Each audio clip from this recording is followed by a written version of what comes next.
सबसे इम्पोर्टेंट ये काम हो रहा है, ये आप लोग कर रहे हैं सबसे इफेक्टिवली, और इस अवेयरनेस को जो आप लोग जन जन तक पहुंचा रहे हैं, एक बहुत अच्छी बात है। And I wish you and your team the very best of luck. और मैं आशा करती हूँ कि हम लोग जो भी कर पाएँ, जो भी सहभागिता हमारी तरफ से हो सकती है, हम लोग करें, और and we reach out to people and we bring about a change. मैं ये कहूँगी कि देखिए, ऑनलाइन स्टडीज़ जो हैं वो ऑफलाइन का पूर्णतया विकल्प नहीं है। जब बच्चा स्कूल आता है तो वो सोशल स्किल्स सीखता है, उसके अंदर पर्सनालिटी डेवलपमेंट होता है, पर्सनल स्किल्स डेवलप होते हैं, उसकी इमोशनल स्किल्स डेवलप होती हैं, स्पीकिंग स्किल्स डेवलप होती हैं। तो ऐसे बहुत सारे चेंजेस आते हैं उसकी पर्सोना में जब वो स्कूल आता है। हाँ, जो भी उसका विगत वर्षों में जो काम रहा है, एक जो जिसे कहते हैं कंसिस्टेंसी जो रही है, कंसिस्टेंसी ऑफ वर्क रही हो, जो उन्होंने प्रोमिसेस किए उसको किस हद तक उन्होंने फुलफिल किया है, उसको देखते हुए जनता को वोट करना चाहिए।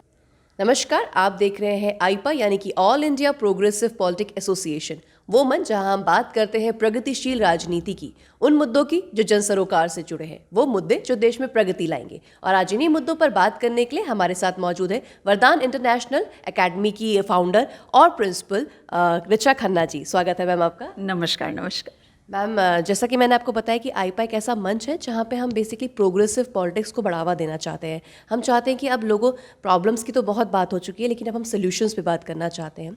तो जैसे कि आप शिक्षा से जुड़ी हुई हैं, शिक्षा क्षेत्र से जुड़ी हुई हैं, तो आपको क्या लगता है कि हमारे देश की जो शिक्षा प्रणाली है उसमें क्या सुधार किया जा सकता है, और इस समय वो किस तरह से चल रहा है? सबसे पहले तो आरती जी, मैं आपका धन्यवाद देना चाहूँगी कि आज आपने अपने इस कार्यक्रम में मुझे जोड़ा। और रही बात, देखिए, बहुत ज़्यादा मैं पॉलिटिक्स के बारे में तो नहीं जानती हूँ, ना बता पाऊँगी, but definitely as an educationist जो मैं देखती हूँ, मेरे हिसाब से एक सुधार, एक it's a process, change, learning is a process, it's a process of changing, it's a process of adaptation. So her scenario में, हर सर्कमस्टांस पे हमको अलग तरीके से रिएक्ट और अलग तरीके से एक्ट करना होगा। तो ऐसे में जो NEP आई है, हमारी जो न्यू एजुकेशन पॉलिसी आई है, जो सरकार लेके आई है, मेरे हिसाब से that's a very progressive policy, और उसमें बहुत सारे जो ऐसे पॉइंट्स हैं वो बहुत अच्छे हैं। और आगे जो सोच है हमारे देश के भविष्य, हमारे युवा को देखते हुए, आज के जो बच्चे हैं जो कल एक हमारा एक यंग पीढ़ी में की तरह आगे आएंगे, समाज का निर्माण करेंगे, तो उनके हिसाब से एक बहुत अच्छी पॉलिसी है। और जो ये स्किल ट्रेनिंग प्रोग्राम्स हो रहे हैं, ये सब बहुत ही अच्छे हो रहे हैं। तो मुझे ऐसा लग रहा है कि the process has already started. It's a very positive note and I think we must encourage it, and उसके साथ हम अडेप्ट करते हुए अब आगे बढ़ने की समय आ गया है कि हम लोग आगे बढ़ें। तो मैम, जैसा कि क्योंकि कोरोना भी हम 2 साल से झेलते हुए आ रहे हैं, इस साल भी अभी उसकी लहर आ चुकी है प्रदेश में, तो इससे जब कोरोना आई थी, अगर मैं उसकी बात करूँ, एजुकेशन पे कितना फ़र्क पड़ा, बच्चों के एजुकेशन पे, या हमारे जितने भी आप लोगों ने उससे कैसे कोप अप किया? नहीं, कोरोना काल एक बहुत ही, मैं कहूँगी एक बहुत ही हम लोगों के लिए एक बहुत ख़राब समय था, और है भी। हम सब ने ही बहुत ही अपने नियर एंड डियर वंस को खोया भी है, और बहुत ख़राब वक्त देखा है अपने अपने परिवारों में। तो ऐसे में एजुकेशन इंडस्ट्री में एक बहुत बड़ा, it was like a storm for all of us. We had suddenly, there was a change, and change कोई नॉर्मल चेंज नहीं था। It was like one day classroom teaching चल रही है and suddenly our teachers had to take up online classes. अब ये हम सब जानते हैं कि not all teachers are technologically so equipped. They are not that savvy, tech savvy नहीं होते हैं। तो ऐसे में जो हमारी जो बड़े आयु वर्ग की टीचर्स थी, जो थोड़ा 50+ थी, उनको बहुत स्ट्रॉन्ग हेजिटेशंस थे टेक्नोलॉजी को समझने में, अडेप्ट करने में। तो इस प्रकार के बहुत से चैलेंजेस आए हैं। लेकिन मैं ये कहना चाहूँगी, वी आर रियली, जो ड्राइविंग फोर्स एक इंडियन की होती है, वो हमें इस एजुकेशन के टाइम देखने को मिली, क्योंकि सभी ने अपने आप को अपग्रेड किया। और ये कोई छोटा मोटा अपग्रेडेशन नहीं था, ये एक बहुत ही मेजर चेंज था। ये this was like a personality change, पूरा 180 डिग्री चेंज आपका लोगों ने अपने अंदर किया। और हम लोग ऑफलाइन स्टडीज से ऑनलाइन आए। मैं ये कहूँगी कि देखिए ऑनलाइन स्टडीज़ जो हैं वो ऑफलाइन का पूर्णतया विकल्प नहीं है। कहीं ना कहीं बच्चे सफ़र ज़रूर करें, क्योंकि जो बच्चों का जो एक होलिस्टिक डेवलपमेंट होता है, तो 2 साल का पीरियड एक बहुत बड़ा समय होता है जिसमें कि बच्चा क्या क्या सीख सकता था। Because it's not about the classroom teaching, it's not about the subject teaching. When a child comes to school, जब बच्चा स्कूल आता है तो वो सोशल स्किल्स सीखता है, उसके अंदर पर्सनालिटी डेवलपमेंट होता है, पर्सनल स्किल्स डेवलप होते हैं, उसकी इमोशनल स्किल्स डेवलप होती हैं, स्पीकिंग स्किल्स डेवलप होती हैं। तो ऐसे बहुत सारे चेंजेस आते हैं उसकी पर्सोना में जब वो स्कूल आता है। लेकिन इसने हम लोगों को, ऑनलाइन स्टडीज़ ने थोड़ा रिस्ट्रिक्ट कर दिया, थोड़ा चैलेंजेस बढ़ा दिए हमारे। हालांकि अच्छी बात यह है कि स्कूल्स ने, ना सिर्फ मेरे बल्कि सभी स्कूल्स ने बहुत ज़्यादा हार्ड वर्क किया, और वी मेड श्योर कि हम जिस भी तरीके से चाहें बच्चों के लिए, हम लोगों ने ऑनलाइन एक्टिविटीज़ भी की, हर तरीके की ऑनलाइन एक्टिविटीज़ की, नेशनल इंटरनेशनल कॉम्पिटिशन जैसे वो लोग स्कूल में करते थे वैसे उनके लिए हम लोगों ने प्लेटफॉर्म्स ऑनलाइन जनरेट किए। तो we tried our level best, but yes I would say online studies is not a full एक पूरा विकल्प नहीं है। ये एक केवल सर्कमस्टेंशियल एक हम लोगों ने सिनेरियो को ध्यान में रखते हुए चूज़ किया था। मैम, अगर मैं बात करूँ, क्योंकि आपने जैसे बताया कि हमने ऑनलाइन की तरफ हम लोग पूरी तरह से ढल तो गए, लेकिन कोरोना के उसमें सिर्फ हमारी शिक्षा व्यवस्था को अगर मैं साइड में रखूँ, चिकित्सा व्यवस्था में आपने कितने कमियां देखी, या उसमें क्या आपको क्या लगता है कि वो किस तरह से हमारे देश की जो चिकित्सा व्यवस्था थी उसको किस तरह से कोप अप किया गया, मैनेज किया गया, और आने वाली जो तीसरी लहर है उसके लिए अब हम कितना तैयार हैं? नहीं, देखिए मैं ये कहूँगी कि शुरुआत में कोरोना हम सभी के लिए नया था, तो उसमें चैलेंजेस सभी के लिए थे। अब चाहे वो हमारी, अभी हमने एजुकेशन इंडस्ट्री की बात की, तो मैं ये कहूँगी कि मेडिकल डिपार्टमेंट या सरकार के लिए भी उतने ही चैलेंजेस थे जितने हम सब के लिए थे। तो डेफिनेटली चेंजेस होने में टाइम लगा, चीज़ों को समझने में टाइम लगा, चीज़ों को डेवलप करने में टाइम लगा, but once everything was caught, once everything was captured, उसके बाद मुझे लगता है सरकार ने बहुत अच्छे कदम उठाए हैं। आप ये देखिए कि फ्री वैक्सीन सबके लग रही है। आज की तारीख में मेरे यहाँ एक बहुत बड़ा मेगा वैक्सीनेशन कैंप लगा हुआ है, तो ये सब नगर निगम और ज़िला प्रशासन की मदद से ही लगा हुआ है। ये एक बहुत बड़ा आयोजन है, और हमारे जो ज़िले के एडीएम हैं mister KP Singh and SDM sir हैं प्रमोद पांडे जी, इन लोगों ने बहुत ज़्यादा हम लोगों को मोटिवेट किया है और इसको लगवाया। तो ये कहीं ना कहीं दिखाता है कि सरकार या मेडिकल विभाग, सीएमओ सर, सबका बहुत बड़ा योगदान है लोगों तक पहुँचने में, लोगों तक इस प्रॉब्लम का सल्यूशन देने में। क्योंकि आप देखिए, इवन जब पहली लहर थी तब भी कितने प्रॉम्प्टली हम लोगों को कॉल्स आ रहे थे, हम लोग के ऊपर सुपरविजन रखा जा रहा था। हम सब लोग एक ना एक बार, सबको कोरोना हो चुका है, तो कितने अच्छे से हम लोगों की काउंसलिंग हो रही थी। मैं खुद कोविड काउंसलिंग सेल में एक काउंसलर के तौर पे रह चुकी हूँ। तो जिस तरीके से हमको जोड़ा गया था पेशेंट्स के साथ, ये एक काबिले तारीफ बात है, क्योंकि कोरोना एक ऐसी चीज़ थी जिससे सिर्फ शारीरिक प्रभाव नहीं पड़ा, लोगों पर और परिवारों पर एक मानसिक प्रभाव भी पड़ा है। तो उसके लिए अच्छा है। और अब आप ये देखिए कि जो तीसरी लहर आने वाली है, इसके लिए भी देखिए काफ़ी हद तक प्रयास हो रहे हैं। आप देखिए कि लगभग इस समय सभी मेजरली लखनऊ के सभी स्कूल्स में 15 से 18 वर्ष के भी बच्चों का वैक्सीनेशन हो चुका है। तो मैं कहूँगी ये सब बहुत ही पॉजिटिव स्टेप्स हैं, और अगर इसी तरह चली मतलब कार्रवाई होती रही तो definitely we are going towards something very good. Ma'am, तो जैसा कि अब हम थोड़ा पॉलिटिक्स की तरफ बढ़ेंगे, कि जिस तरह की राजनीति इस समय देश में हो रही है, अगर मैं बात करना चाहूँ आपसे, तो आप उससे कितना संतुष्ट हैं, चाहे वो सरकार की तरफ से हो या फिर विपक्षी पार्टियों की तरफ से हो? जिस तरह का माहौल हो रहा है, क्योंकि विधानसभा चुनाव आने वाले हैं, तो जो माहौल हो रहा है, जो भी पार्टियां तौर तरीके अपनाती हैं, उससे आप कितना संतुष्ट हैं, या आप क्या देखती हैं कि क्या बदलाव होने चाहिए? जिस तरह के वो मुद्दे उठाते हैं, उनमें और कौन से मुद्दों को हमें ऐड ऑन करना चाहिए ताकि हम थोड़ा एक प्रोग्रेसिव वे में आगे बढ़ सकें? देखिए, इस समय मैं ये कहूँगी, वैसे तो मैं सरकार से पूर्णतः संतुष्ट हूँ, लेकिन there is always scope of improvement.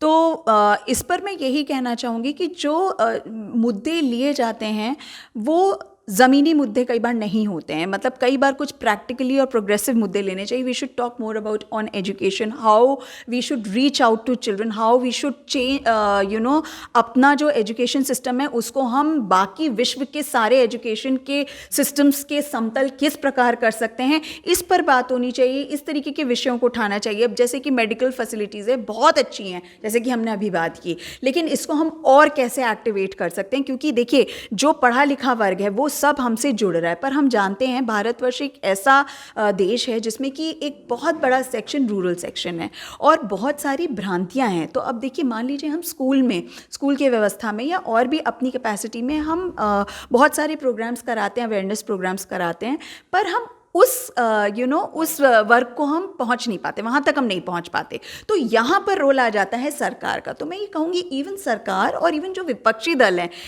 आपस में लड़ने की जगह मुझे ऐसा लगता है कि इससे बेहतर अगर आप समाज के लिए कुछ करना चाहते हैं और आप अगर एक छाप छोड़ना चाहते हैं, तो इस प्रकार के कुछ बहुत मेजर अवेयरनेस प्रोग्राम्स की ज़रूरत है जो कि रूरल एरियाज तक पेनिट्रेट करें और बहुत ही इंटरनली पेनिट्रेट करें।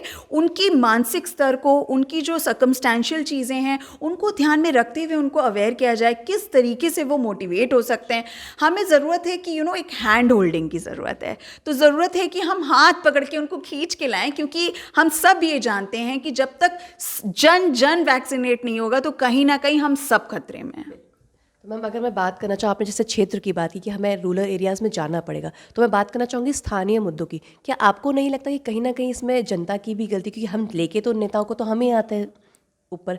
तो इसमें मैं ये जानना चाहूँगी कि क्या हर बार देखा यही जाता है कि चुनाव जब आ जाते हैं कोई ना कोई राष्ट्रीय मुद्दा उठ जाएगा, भावनात्मक मुद्दा उठ जाएगा, लेकिन जो वहाँ के स्थानीय मुद्दे होते हैं, सड़क, पानी, बिजली, ये कहीं ना कहीं पीछे रह जाते हैं। तो इसका दोषी आप किसको मानती हैं? ये जनता है जो अपने मुद्दों से भटक जाती है, या फिर राजनीतिक पार्टियाँ जो उन्हें भटका देती हैं? ये इस पे मैं कहूँगी कि इस पे कहीं ना कहीं दोनों की ही गलती है, क्योंकि सही बात है कि अगर हम सरकार चुन के ला रहे हैं तो कहीं ना कहीं हमें उसकी वो लेनी पड़ेगी, जिम्मेदारी हमें लेनी पड़ेगी। तो it is very very important कि सबसे पहले हम बहुत सोच समझ के और सिर्फ जो तुरंत जो ज्वलंत मुद्दे हैं या तुरंत अपने एक emotional spur of the moment कोई डिसीजन ना लें किसी भी पार्टी के फेवर में। हाँ, जो भी उसका विगत वर्षों में जो काम रहा है, एक जो जिसे कहते हैं कंसिस्टेंसी जो रही है, कंसिस्टेंसी ऑफ वर्क रही हो, जो उन्होंने प्रॉमिसेस किए उसको किस हद तक उन्होंने फुलफिल किया है, उसको देखते हुए जनता को वोट करना चाहिए। और यहाँ पर मैं ये भी कहूँगी, सरकार से भी कहूँगी और जो हमारे नेतागण हैं उनसे भी कहूँगी कि जब बहुत ही दिल से जनता ने उन्हें चुन के ऊपर बिठाया है तो जिम्मेदारी उनकी बनती है और उनको उस ओनस को लेना पड़ेगा। और वो एक उनकी एथिकल रिस्पॉन्सिबिलिटी है, मॉरल रिस्पॉन्सिबिलिटी है कि when they have promised the people, so they have to work for the people, amongst the people. That is for sure. Ma'am, अगर जैसे मैं बात करना चाहूँ, देखा यह जाता है कि युवा या फिर जो भी पढ़ा लिखा वर्ग है, वो राजनीति से कहीं ना कहीं अपने आप को पीछे खींच लेता है, वो नहीं आना चाहता, फ्रंट फुट पे नहीं आना चाहता। तो इसमें आप कमी क्या देखती? क्या ये एक रीज़न क्या ये भी हो सकता है कि राजनीति में आने का कोई क्राइटेरिया नहीं है, कोई मतलब उनके कोई एवोल्यूशन का एक तरीका नहीं है, जिस कि अगर हम इनको एक एग्ज़ाम पास ऑन करना चाहिए, उनके क्या क्राइटेरिया रखना क्या ज़रूरी है? आपको लगता है क्या एक अच्छा एक मुद्दा बन सकता है कि अगर हम राजनेता जो हो वो एक क्राइटेरिया के थ्रू ही आए ऊपर? ये एक बहुत ही अच्छी बात की आपने आरती जी, और मैं बिल्कुल इसमें आपसे सहमत हूँ, क्योंकि ये एक बहुत बड़ा क्राइटेरिया है। आप जिस भी प्रोफेशन को चूज़ करते हैं, आप ज़रूर इस बात को सोचते हैं या ध्यान में रखते हैं कि आपको किसके बीच में काम करना है, किन लोगों के बीच में काम करना है, किस तरीके का माहौल होगा, कहाँ आपको उठना बैठना है, क्या आपकी जो सोच है वो जिन लोगों के बीच आपको काम करना है क्या उनकी सोच से मैच करती है, क्या आपका कैलिबर वहाँ पर रिकग्नाइज होगा। तो ये कुछ ऐसी चीज़ें हैं जो कि बहुत ज़रूरी हैं। और ये बिल्कुल ठीक बात है कि इसी के कारण आजकल की युवा पीढ़ी इससे पीछे हट रही है, क्योंकि वो कहीं ना कहीं अनरिकग्नाइज्ड फील करती है। वो ये कहीं ना कहीं ये फील करती है कि वजह चाहे कोई भी हो वो क्रश कर दी जाएगी, या फिर वो जितना आगे ग्रो कर सकती है और अच्छा कर सकती है, शायद वो ये सोचने लगते हैं कि हम बाहर रह के उतना बेहतर काम कर सकते हैं, तो इस वजह से वो पीछे हटते हैं। तो डेफिनेटली यस, कुछ ना कुछ क्राइटेरिया, और मुझे उसमें लगता है सबसे पहले एजुकेशन और एक्सपीरियंस का क्राइटेरिया ज़रूर होना चाहिए। और फिर हम एक पर्टिकुलर एज ब्रैकेट को ध्यान में रखते हुए इन चीज़ों को अगर किया जाए तो चीज़ें और बेहतर और स्ट्रीमलाइन हो जाएंगी। मैम, आपने युवाओं की बात की, तो मैं जानना चाहूँगी कि हम प्रदेश की बात करें, सिर्फ लखनऊ की बात करें, तो आपको क्या लगता है कि अभी हमारे प्रदेश के युवाओं की क्या सबसे ज़्यादा ज़रूरतें हैं? रोज़गार या शिक्षा, कौन से ऐसे मुद्दे होने चाहिए जिन पे ध्यान दिया जाना चाहिए ताकि देश का युवा आगे बढ़ सके या प्रदेश का युवा आगे बढ़ सके? एक्चुअली मुझे ऐसा लगता है सबसे पहले तो स्किल डेवलपमेंट पे थोड़ा और काम होना चाहिए। काम शुरू हो चुका है बहुत अच्छे से, अब तो विद्यालय स्तर से हो रहा है। जैसे सीबीएसई बोर्ड में भी बहुत सारे स्किल ट्रेनिंग प्रोग्राम्स हम लोग के होते रहते हैं बच्चों के लिए, वो बहुत अच्छी बात है। लेकिन ये बच्चे जब तक युवा बनेंगे तब तक मैं ये चाहूँगी, जो मेरी एक्सपेक्टेशन एक एज अ एक नागरिक के तौर पर है, वो मुझे ये लगता है कि कहीं ना कहीं कुछ एक तो स्किल ट्रेनिंग प्रोग्राम्स हमारे युवाओं के लिए हों, दूसरा उसी स्तर पर उनके लिए रिस्पेक्टेबल जॉब्स जनरेट की जाएं और उसको प्रमोट भी किया जाए। उसका रीज़न क्या है कि कई बार आप देखिए विदेशों में हम लोग जाते हैं, वहाँ पर एक कारपेंटर भी अगर काम कर रहा है तो एक उसकी एक अलग तरीके की इज्जत है। ऐसा नहीं है कि वो लेस रिस्पेक्टेड है, उसको एक proper responsible citizen part of the society माना जाता है। तो मैं ये कहूँगी कि ये थोड़ा सा मतलब दुर्भाग्यवश यहाँ पर वो रिकग्निशन इन स्किल्स को नहीं मिलता है। तो एक सोच को बदलने के लिए अगर हम कुछ अवेयरनेस जनरेट करें, फिर उसके बाद कुछ ऐसे प्रोग्राम्स जनरेट करें और फिर जोड़ें युवाओं को उससे, तो एक अलग तरीके का इम्पैक्ट पड़ेगा। और फिर कहीं ना कहीं अगर हम इन्हें इनकरेज करेंगे, पुरस्कृत करेंगे इनके कामों के लिए, तो फिर और लोग आएंगे और इन स्किल सेट से जुड़ना चाहेंगे, क्योंकि वो कहीं ना कहीं इन स्किल्स को, कुछ स्किल्स ऐसी कर दी गई हैं जो कि एक मेरे ख्याल से फाइनेंशियल स्टेटस से उसको कनेक्ट कर दिया जाता है, which is not a very good thing. तो अगर सोच में कुछ बदलाव लानी है तो मेरे ख्याल से अवेयरनेस प्रोग्राम्स अभी से शुरू करने की ज़रूरत है। मैम, अब जाते जाते मैं महिलाओं को लेके एक सवाल पूछना चाहूँगी कि महिला सशक्तिकरण की बात होती है, आपको क्या लगता है कि देश में अभी महिलाओं की स्थिति किस तरीके की है? देखिए, महिला सशक्तिकरण एक बहुत बड़ा शब्द है, इसको मैं कहूँगी। हम लोग अगर बाहर जा रहे हैं, नौकरी कर रहे हैं, तो कहा जाता है कि ये एक सशक्त महिला है। मेरे ख्याल से परिभाषा ही ये कर दी गई है कि जो लोग बाहर जा रहे हैं, काम कर रहे हैं, वो सशक्त महिलाएं हैं, और शायद जो होम मेकर्स हैं वो नॉट सो सशक्त हैं। तो सबसे पहले तो मैं महिलाओं से ये अनुरोध करूँगी कि इसको अलग करें, ये लाइन को ख़त्म करें, कि इसको ख़त्म करने की ज़रूरत है। बिकॉज होम मेकर्स इक्वली सशक्त नारियां हैं, गृहिणियां हैं, जो कि घर को बना रही हैं, बहुत मजबूती के साथ चला रही हैं, और वर्किंग लेडीज़ भी हैं। और ऐसी कई वर्किंग लेडीज़ भी हैं जो कि बाहर तो बहुत ही सशक्त दिखाई देती हैं, लेकिन घर में या उनकी जो अराउंड एक जो सोसाइटी जो स्ट्रक्चर है उस वहाँ पर बहुत वीक हैं। तो ज़रूरत है कि थोड़ा सा एक तो हम लोगों को न सिर्फ पढ़ाई बल्कि कुछ अवेयरनेस और कुछ सोच में बदलाव की ज़रूरत है। और इसमें मुझे लगता है सबसे बड़ा बदलाव जो ला सकती हैं वो महिलाएं खुद ला सकती हैं अपने घरों में। तो जब वो अपने बच्चों को पाल रही हो, जिस समय वो परवरिश का समय हो, चाहे वो लड़की हो चाहे वो लड़का हो, अगर हम उन्हें सेम तरीके से पालते हैं तो महिला सशक्तिकरण वहीं से शुरू हो जाता है। एक माँ के नाते भी और एक बच्ची या बच्चे के नाते भी। मेरे 2 बेटे हैं, लेकिन मेरे घर में जब मैं घर जाती हूँ तो मुझे चाय भी वही बना के पिलाते हैं, और रात का खाना अगर मैं बना भी देती हूँ तो भी गर्म करके परोस के वही खिलाते हैं, और उनको पता है कि ये चीज़ उनको करनी है। अब यहाँ हमारे समाज में चक्कर क्या होता है कि माँ को लगता है अरे रुक जाओ, हम चाहे जितने थके हो हम जाके लेंगे। तो ये कुछ चीज़ें हमें अपने माइंड से खुद हटानी पड़ेंगी। जब हम यहाँ से हटाएंगे तब हम वो चीज़ अपने बच्चों में ट्रांसलेट कर पाएंगे। तो हम चाहते हैं बस, क्योंकि ये आईपा की एक मुहिम है कि हम चाहते हैं कि अब जन जन तक ये बात पहुँचे कि राजनीति के मुद्दे सिर्फ धर्म जाति ये सब ना होके एक प्रगतिशील सोच को हम बढ़ावा दें। तो इस मुहिम के बारे में आप क्या कहना चाहेंगी? ये तो बहुत ही अच्छा है आपका, मतलब मैं ये कहूँगी कि आप लोग यंगस्टर्स हैं और एक प्रोग्रेसिव सोच का ये this is like an epitome, this is like एक सिंबल ऑफ एक प्रोग्रेसिव सोच। और अगर ये शुरुआत है, मैंने जितनी भी बातें की आपने देखा होगा उसमें अवेयरनेस एक बहुत बड़ा शब्द मैंने यूज़ किया, और मुझे लगता है कि सबसे इम्पॉर्टेंट ये काम हो रहा है, ये आप लोग कर रहे हैं सबसे इफेक्टिवली, और इस अवेयरनेस को जो आप लोग जन जन तक पहुँचा रहे हैं एक बहुत अच्छी बात है।